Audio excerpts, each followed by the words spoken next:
Olá pessoal, sejam muito bem-vindos ao nosso canal. Eu quero nesse vídeo de hoje comentar sobre os 5 melhores discos de jazz, álbuns de jazz, de pianistas, né? É evidente que é a minha observação, né, meu ponto de vista, os que eu elenquei aqui que são os melhores, e como eu sempre falo, é sempre muito complicado você dizer isso, né, definir que são os melhores, né? No momento, os que eu pensei aqui que são melhores, mas de certa maneira eu realmente considero esses discos assim como os discos essenciais. Então, se você quer conhecer mais sobre jazz, você quer entender mais sobre pianistas ali, principalmente, né, que tocam jazz ali, que foram líderes, né, de gigs de jazz, esses discos são essenciais, eu acredito. E também considero aí um dos melhores discos aí, clássicos aí, dos pianistas de jazz. Bem, para a gente começar essa lista aí, eu separei aqui o Brilliant Corners do Thelonious Monk. O Thelonious Monk, ele era um pianista e que ele tinha um jeito bem próprio de tocar piano, né? Quem já estudou piano sabe que toda a escola erudita, né, de tocar piano, ela tem um pouco de diferença da forma como que os jazzmans tocavam, né? E eu acredito que o Thelonious Monk foi um cara que influenciou bastante essa forma como os jazzistas tocaram. É evidente, antes dele existiam outros pianistas importantes também na história do jazz, né, que começaram ali a moldar um pouco esse estilo, mas com o Thelonious Monk isso ficou bem marcante, porque a forma como que ele tocava era como se ele estivesse tocando ali um instrumento percussivo, né? Era uma mão bem pesada ali batendo sobre o piano, né? Então, não tinha assim aquela suavidade, né, da música erudita, das pessoas ali que tocavam cravo, né? Se você for pensar que o piano de certa forma uma evolução do instrumento cravo, né? Então, se tinha uma certa suavidade, mas ali ele tocava de forma bem forte e parecendo realmente instrumento de percussão, e muitas escalas assim pentatônicas, né? Então marcou bem o estilo. E esse disco também, acho que ele marca muito essa era aí do jazz moderno, né? É um disco muito legal que vale a pena de se escutar. Então, esse álbum ele foi gravado em 1956, né? Em 3 sessões, em 1956, ele sendo lançado em 1957, né? Então, a gente está falando aí realmente do início realmente da história do jazz moderno, né? Anos 50 o disco foi gravado. Então ali ele teve basicamente dois diferentes quintetos ali que tocaram com ele, né? E destacando aqui os músicos, né, que tocaram com ele, a gente tem o saxofonista Ernie Henry, o Sonny Rollins, né, também um saxofonista bem famoso, teve uma carreira longa, né? Depois de ter tocado com o Thelonious Monk. O baixista foi o Oscar Peterson e o baterista o Max Roach, né, que é um baterista sensacional, que também marcou a história do jazz. Então daí você já vê que é um time de primeira, né? Só pelo Max Roach aqui na bateria já vale a pena você escutar esse disco, né? Então assim, é um disco realmente muito legal, né? Ele tem nos dois lados ali, as músicas têm uns nomes meio diferentes ali e tal, isso aí marcou muito a época, mas ele foi prepulsor ali desse jazz moderno ali, principalmente esse jeito de tocar jazz ali dos pianistas ali de jazz americano, que fizeram de certa forma uma quebra assim realmente, né? Definindo realmente uma forma como que os jazzmans tocavam o piano. Então tá aí esse disco essencial aí, é o primeiro da lista. Bom, o segundo disco aqui da lista que eu considero aqui, que eu quero colocar, é um disco do Bill Evans, né? O Portrait in Jazz.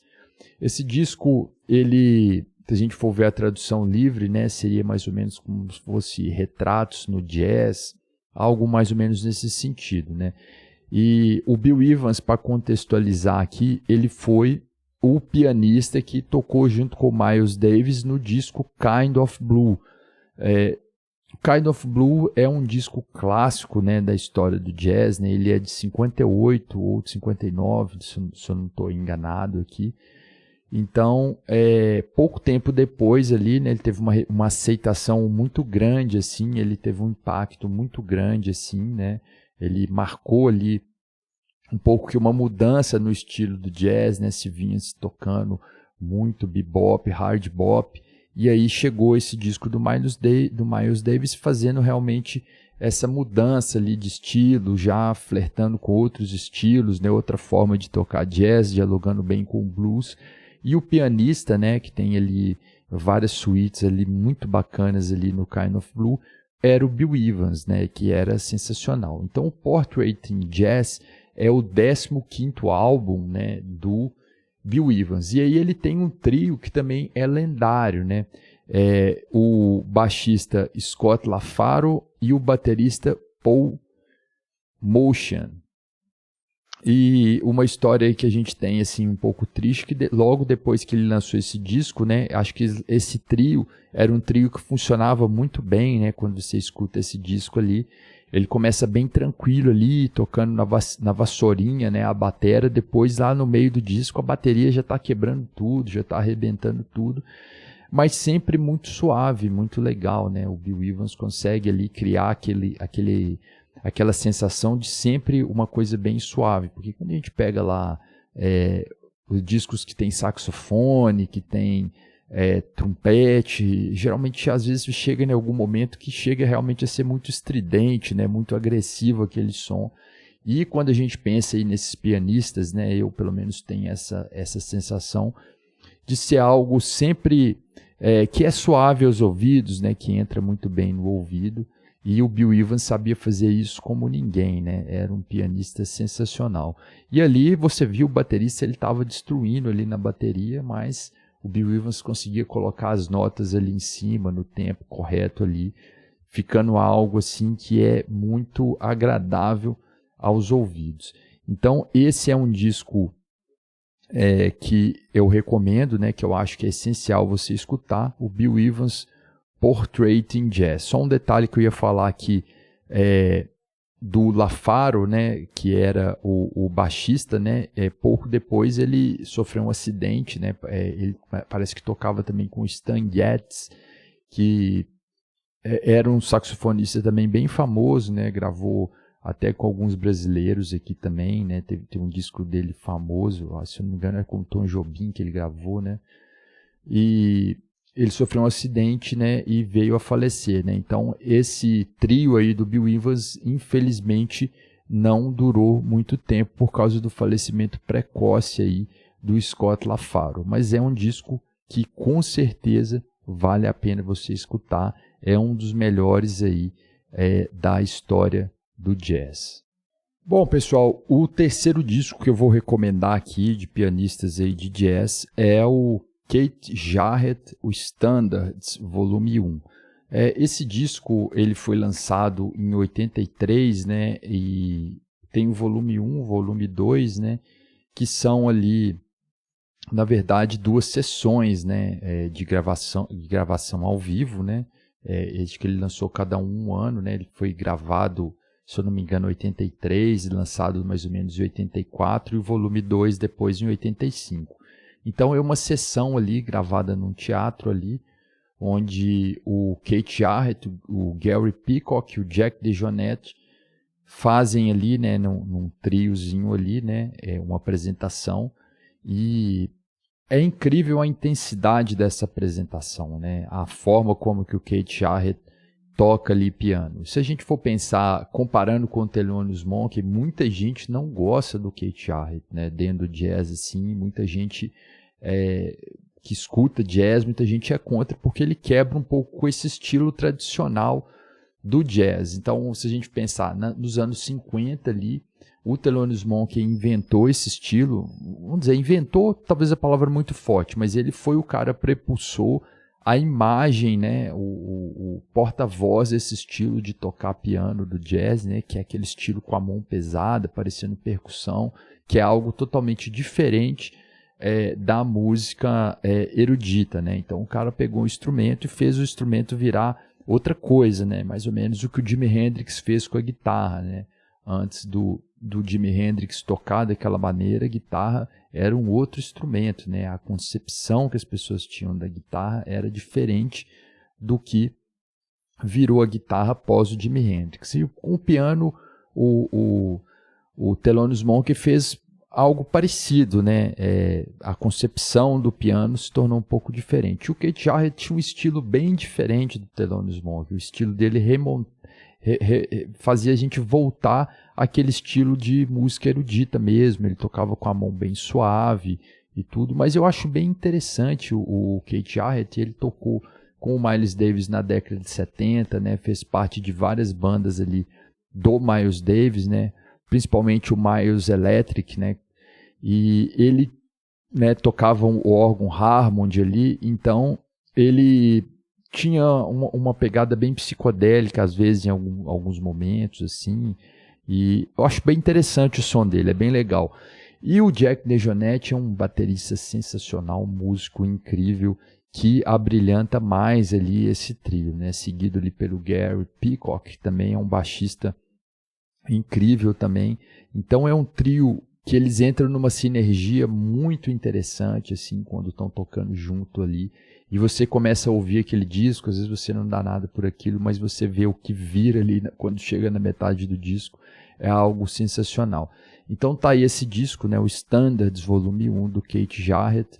Apesar das críticas, eu acho que vale a pena também conhecer esse disco. Bom, o quarto disco aqui dessa nossa sériezinha aqui de top 5 aqui dos discos clássicos aí de pianistas de jazz, eu acho que esse não poderia ficar de fora, é o Chick Corea, né, e que foi um pianista que marcou muito a era ali do fusion, do jazz, né, principalmente nos anos 70, tocava com o Miles Davis, depois montou um grupo dele de jazz rock, né, que também fez história ali no fusion, no jazz ali, né, principalmente nesse momento ali da fusão do jazz com o rock, que é o segundo disco dele, né, o No He Sings, No He Sobs.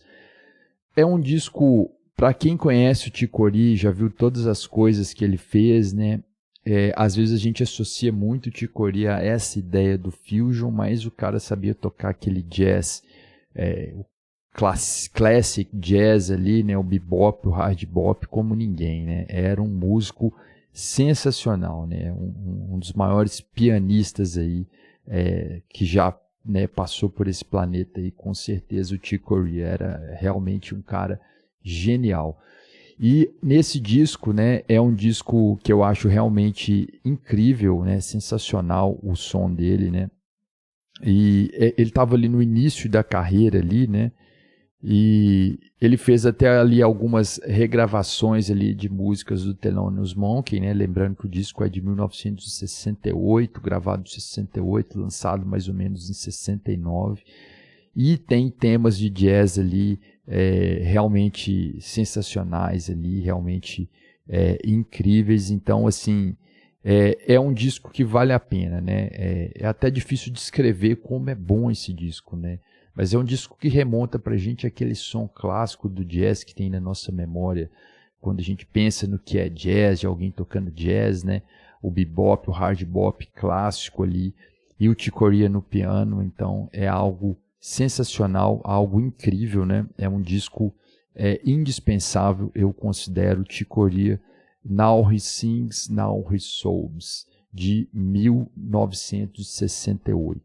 Bom, e para fechar essa lista, eu resolvi escolher aqui um álbum clássico também, né, que às vezes não pode ser considerado até muito técnico assim, mas é um clássico do jazz, né, é um álbum também lendário que marcou época, marcou estilo, que é o disco do Horace Silver, Song for My Father, né.